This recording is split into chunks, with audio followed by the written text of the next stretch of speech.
Ustazah, saya dah jaga saya sekian-sekian, tetapi ada orang bermaksiat kena wajah saya.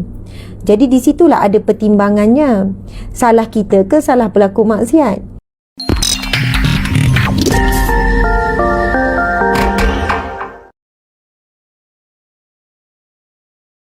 Subhanallah, muslimin muslimat yang dirahmati Allah sekalian, kita tahu apa yang Allah takdirkan tentu ada hikmah, tentu ada sesuatu.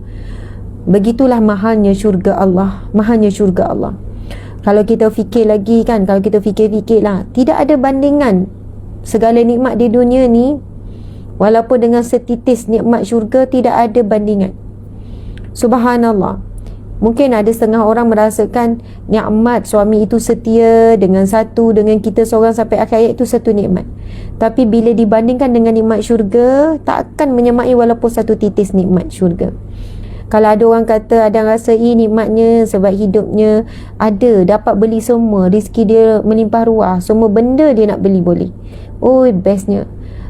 Allahu Akbar, tak akan menyamai walaupun satu titis nikmat syurga.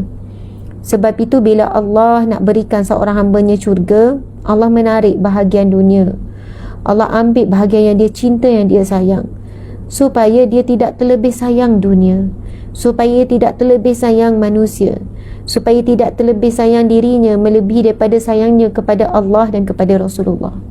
Allahu Akbar, Masya Allah. Sebab tu sahabat-sahabat muslimin muslimat dimana Allah sekalian, bila kita diuji dengan berat sangat, diuji dengan sangat berat, muslimin muslimat, kita jadikanlah syurga Allah itu motivasi. Cepat bangkit, lap air mata, tarik nafas, sebut depan Allah, ya Allah, ya Allah, aku redha, ya Allah, asal aku dapat syurga-Mu, ya Allah, ya Allah, aku redha, ya Allah, asal aku dapat syurga-Mu, ya Allah. Apa sahaja ujian-Mu, aku tempuh, aku redha, aku akan lalui, ya Allah, asal dapat syurga-Mu. Ya Allah, jauhilah aku daripada segala nikmat jika nikmat itu menjadi penghalang untuk syurga-Mu. Jauhilah aku daripada segala perkara yang mengembirakan di dunia ini jika ia jadi penghalang kepada redha-Mu, ya Allah. Jadi bila kita sebut sampai telinga kita dengar tu, tuan-tuan sekalian, kukuh hati kita tu, mudah-mudahan syaitan tak bolehlah nak bisik kan. Allahu Akbar, subhanallah. Hasbunallah wa ni'mal wakil. Cukuplah Allah bagiku, dialah sebaik-baik. Dialah sebaik-baik. Subhanallah, Allahu Akbar. Muslimin muslimat di mata Allah sekalian, jumhur maksudnya majoriti ulama menyebutkan wajah wanita itu tidak aurat. Kalau aurat, macam mana kita ketika melakukan haji dan umrah, kenapa wajah kita ni mesti dibuka kalau aurat? Sedangkan masa tawaf tu kan kita perlu hadapkan wajah kita, tak, yang pakai niqab pun kena buka. Sedangkan ketika itu muslimin muslimat, lelaki ramai bercampur kan, kalau aurat mana boleh buka aurat. Jadi walau bagaimanapun, sebahagiannya mengatakan wajah wanita itu tidak aurat, tetapi ia termasuk dalam bab boleh jadi dalam bab perhiasan yang perlu dipelihara, perlu dijaga, dan jangan sampai menimbulkan fitnah. Macam tu. Ustazah, saya dah jaga saya sekian-sekian, tetapi ada orang bermaksiat kena wajah saya. Jadi di situlah ada pertimbangannya. Salah kita ke salah pelaku maksiat? Tuan-puan sekalian, pelaku maksiat, orang yang hati berpenyakit ni, tak tunggu seorang wanita yang mempunyai wajah yang indah.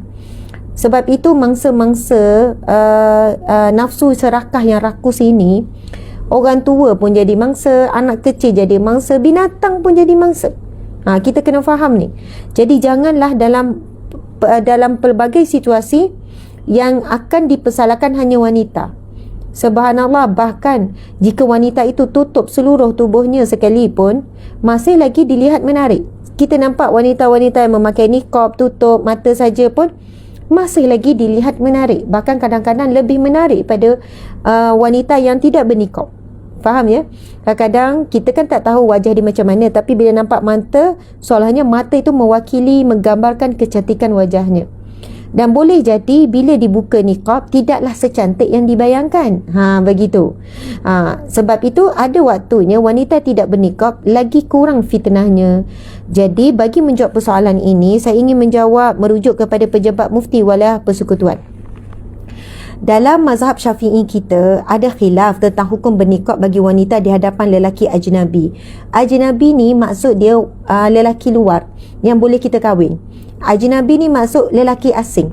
Kalau kita sebut mahram tu maksudnya lelaki yang haram kita nikah, adik-beradik, ayah kan, bapa saudara. Tapi bila sebut ajnabi itu lelaki asing.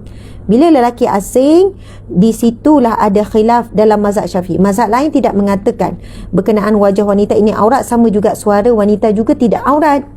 Jadi boleh je kita bercakap, tak ada masalah. Dia akan jadi fitnah apabila suara itu dilunakkan, dimerdukan, dinyanyikan, sehingga kan menimbulkan kelalaian hati, kelalaian dalam hati yang mendengar. Itu boleh jatuh haram lah, muslimin muslimat. Samalah dengan wajah wanita itu tidak aurat, tetapi disolek, ditabaruj berlebihan, sehingga kan mata tu jadi makin bulat, makin galak, dengan macam-macam lah ya, solekan-solekan, sehingga kan ia mendatangkan fitnah. Subhanallah. Okey, sebahagian daripada khilaf yang terdapat dalam mazhab Syafi'i, ini sebut mazhab Syafi'i ya, sebahagian mengatakan bahawasanya wajib ditutup, sebahagian lagi mengatakan sunat, dan sebahagian lagi menyatakan lebih baik ditinggalkan, maksudnya lebih baik tidak dipakai. Jadi dalam mazhab Syafi'i yang ada menyebutkan tentang kewajipan, mazhab lain tidak. Dan itu pun bukannya jumhur dalam mazhab Syafi'i. Pendapat yang pertama mengatakan perlu, wajib. Pendapat kedua kata sunat saja. Ada yang kata lebih baik ditinggalkan, khilaf aula. Sebagian lain menyatakan ia khilaf aula, maksudnya tak perlulah kita menjadikan ia satu khilaf. Kami memilih bahawa aurat wanita di hadapan lelaki ajnabi di luar solat adalah seluruh tubuhnya kecuali muka dan tapak tangan. Jadi pendapat yang terpilih berdasarkan Jabatan Mufti ialah aurat wanita di hadapan lelaki ajnabi di luar solat adalah seluruh tubuhnya kecuali muka dan tapak tangan. Ini berdasarkan firman Allah dalam surah An-Nur ayat yang ke-31. A'udzubillahi minasyaitanirrajim, wala yubdina zinatahunna illa ma zahara minha. Dan janganlah mereka memperlihatkan perhiasan tubuh mereka kecuali yang zahir daripadanya. Imam An-Nawawi dalam Al-Majmu' bahawa Ibnu Abbas menafsirkan kecuali yang zahir dengan ertinya kecuali wajah dan kedua tapak tangan. Mereka juga berdalilkan hadis Nabi tentang keadaan wanita dalam ihram.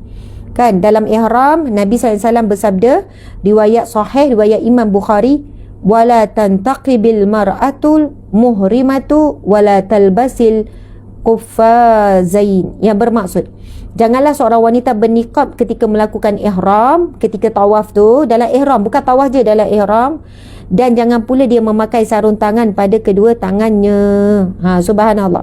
Namun begitu para ulama berpendapat wajib menutup wajah dan tapak tangan jika bimbang membawa kepada fitnah dan menaikkan syahwat. Bagi mereka dalam kebanyakan waktu kaum lelaki adalah haram untuk melihat apa yang terdedah dan tapak tangan wanita, melainkan kerana beberapa hajat sekian-sekian. Okey. Justeru kami berpendapat bahawa harus bagi saudari penanya untuk membuka niqab kerana ada program yang melarangnya dan memakai semula selepas habis program, kerana tanggungjawab asal adalah bagi kaum lelaki untuk menundukkan pandangan mereka. Perempuan ada kewajipan untuk menjaga dirinya daripada menarik perhatian lelaki. Lelaki pula ada kewajipan menundukkan pandangan supaya dia tidak terpandang wanita yang boleh menaikkan syahwatnya.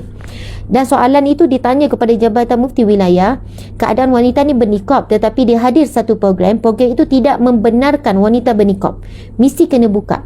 Jadi dia tanya apa hukumnya. Sebab itu dikupas, tidak ada masalah, boleh saja dibuka. Boleh saja dibuka kerana niqab itu mereka berpegang kepada tidak wajib. Namun kalau kita jumpa orang yang berpegang niqab itu wajib, kita hormatilah. Berlapang dada lah. Sebab apa? Mereka berpegang mengatakan niqab itu wajib walaupun ia bukanlah pendapat yang masyhur, pendapat yang jumhur, maksudnya majoriti. Jadi tuan-tuan yang mati Allah sekalian, dalam hal ini yang paling utama basicnya adalah wanita perlu menjaga maruah dirinya. Sekiranya ditutup seluruh badannya sekalipun termasuk wajah dan ditinggalkan mata, tapi mata itu digalakkan, dihias cantik, kan? Pakai niqab macam rendah nampak, dihias cantik mata dengan kelembutan, dengan keayuan, tetap menimbulkan fitnah. Basicnya jangan buat sesuatu yang boleh menimbulkan fitnah, yang boleh menaikkan syahwat. Dari segi pergerakan ke, dari segi apa. Jika dia telah berusaha sedaya upaya melakukan usaha-usaha sedemikian, maka dimaafkanlah sekiranya masih lagi menimbulkan situasi tersebut yang bermasalah ada lelaki yang tidak menjaga pandangan mata. Okey, perbincangan berkenaan dengan ni aurat bawah dagu. Ada yang tanya, Ustazah, aurat ke tidak? Subhanallah. Dalam mengenal pasti sama ada dagu merupakan aurat atau sebaliknya dapat dilihat melalui amalan berwudu, iaitu ketika membasuh anggota muka. Menurut kitab fiqh mazhab Syafi'i, sempadan muka bermula daripada tempat tumbuh rambut bahagian atas hingga bahagian paling bawah dagu, dan dari segi lebarnya bermula daripada telinga ke telinga. Telinga ke telinga itu wajah kita. Hujung ni sampai bawah dagu. Ini dagu kan? Ini dagu, bawah dagu ni. Bawah dagu. Okey. Hujung telinga ke hujung telinga. Okey, wajib dibasuh ke semua yang ada pada muka, iaitu bulu kening, misai, janggut, zahir dan batin. Kerana semua itu adalah sebahagian daripada muka kecuali janggut yang tebal, itu tidak dapat dilihat apa yang ada di bawahnya, pangkalnya. Muka bererti suatu anggota yang menjadi bahagian hadapan bagi diri seseorang. Ukuran panjangnya ialah antara sekian-sekian. Al-Imam Syafi'i rahimahullah dalam kitabnya juga mengatakan bahawa dagu adalah sebahagian daripada muka. Perkara mengenai bahagian bawah dagu merupakan isu khilaf di antara ulama'-ulama'. Sebahagian daripada mereka mengatakan jika dagu itu merupakan anggota daripada muka, maka tidak diwajibkan bagi wanita untuk menutup bahagian dagu ketika solat. Namun ada pendapat lain yang mengatakan jika kita menganggap ia adalah anggota leher, maka diwajibkan untuk menutup sebahagian tersebut ketika solat. Akan tetapi, jika ingin mengambil langkah untuk menutupinya agar bahagian lain tidak terbuka ketika bergerak di tiup angin atau seumpamanya. Okey. Muslimin muslimat dimati Allah sekalian, ini merujuk kepada Mufti Perak. Okey, saya bagi kesimpulan ya. Ni aurat bawah dagu. Saya memang daripada sekolah menengah lah. Mak memang wajibkan pakai tudung. Ni bila kami beli tudung macam ni, tudung sekolah, memang akan beli kain ekstra untuk dipotong 4 segi, lepas tu dilipat 2, jadilah macam tu lah, jadilah bentuk dagu ni. Dan kami memang diwajibkan oleh emak, oleh ayah untuk jahit tudung ada dagu. Bila jahit tudung ada dagu, kalau tudung tu sekarang, tudung yang ada awning, dia ikut bentuk muka. Tapi zaman tu, bila kita gemuk sikit, berisi sikit, kena buka dagu, tetas, jahit lagi. Macam tu lah. Sebab dah dibiasakan daripada sekolah menengah. Bila dah balik, mak ayah wajibkan tutup dagu. Sebab mak ayah berpegang kepada pendapat dagu ini adalah aurat. Tetapi ada khilaf. Ada pendapat mengatakan maksudnya bawah dagu ini adalah tidak aurat kerana mereka mengatakan ini sebahagian wajah. Jadi bila basuh wuduk tu kena basuh daripada sini sampai bawah ni, sebab dia kata ini sebahagian wajah. Lepas tu hujung ni ke hujung ni kena rata lah ni, rata sampai bawah ni, rata sampai bawah. Okey, itu pendapat yang mengatakan bahawa bawah ini tidak aurat kerana ia sebahagian pada wajah. Tapi pendapat yang kuat juga mengatakan ini sampai dagu ni je, sampai dagu, ujung ni sampai dagu. Tapi bawah ni kan boleh lah 4-3 jari juga ni, bawah ni adalah bahagian leher, bukan bahagian wajah. Jadi bagi mereka yang berpegang bahawasanya ini adalah bahagian leher, maka wajiblah ditutup. Sebab aurat wajib ditutup melainkan muka dan 2 tapak tangan. 2 tapak tangan maksudnya tapak depan, tapak dalam, tapak luar, tapak dalam. Faham ya sahabat-sahabat? Jadi Masya Allah, bila kita ni nampak ada orang tak tutup dagu, kita bersangka baik. Ada orang pakai, kita pun bersangka baik. Namun sebiasanya ulama akan menyarankan ambillah pendapat yang boleh keluar daripada khilaf. Maksudnya sebab ada khilaf, keluar daripada khilaf. Keluar daripada khilaf apa? Pakai je. Sebab apa pakai je? Jadi sebab apa yang lebih selamat adalah pakai? Kalau benarlah bahawasanya dagu ini adalah leher, selamat. Dan kalaulah dagu itu sebenarnya tak aurat, maka tak ada apa-apa. Macam tu. Itu yang masuk keluar daripada khilaf. Bila ada khilaf ni, kita boleh ambil pendekatan keluar daripada khilaf, ambil pendapat yang lebih berat supaya lebih selamat. Maksudnya tak apalah kita buat je walaupun ada orang kata boleh. Macam tu. Contoh macam masuk masjid walaupun haid, boleh masuk je. Sebagian besar yang ulama dengan pendapat yang kuat mengatakan tak boleh, haram. Jadi kita keluar pada khilaf, kita ambil yang tak boleh tu. Itu masuk keluar pada khilaf, kerana itu langkah yang lebih selamat. Kita ambil yang tak boleh tu. Tapi adalah keadaan-keadaan tertentu yang dibenarkan. Contohnya ada yang mengajar kan. Kalau anak murid yang haid, dia seorang je. Tapi kalau ustazah tu yang haid, langsung 2 minggu kalau lama, kalau 10 hari langsung tak boleh nak mengajar, ia menjejarkan semua. Dengan niat mengajar tu, dia bolehlah mengajarkan Al-Quran kerana ada sebab yang lain. Itu bab lain lah. Ini yang tak ada sebab, tak ada keperluan. Itu ada hajat. Kan? Kalau ada keperluan, jemputan ceramah apa semua, penceramah tu uzur, mungkinlah. Tetapi kalau tak ada hajat keperluan pun untuk berada di dalam masjid, pergi masuk, sedangkan ada pendapat yang kuat mengharamkan, janganlah, lebih baik kita ambil keluar pada khilaf. Faham ya? Masya Allah. Muslimin muslimat, kalau orang tanya saya, Ustazah, mana lebih baik, bernikab ke tak bernikab? Ustazah, mana lebih baik, wanita pakai nikab ke wanita tak pakai nikab? Mana lebih baik? Subhanallah. Saya akan jawab, wanita yang baik itu wanita yang boleh menjaga maruah dirinya.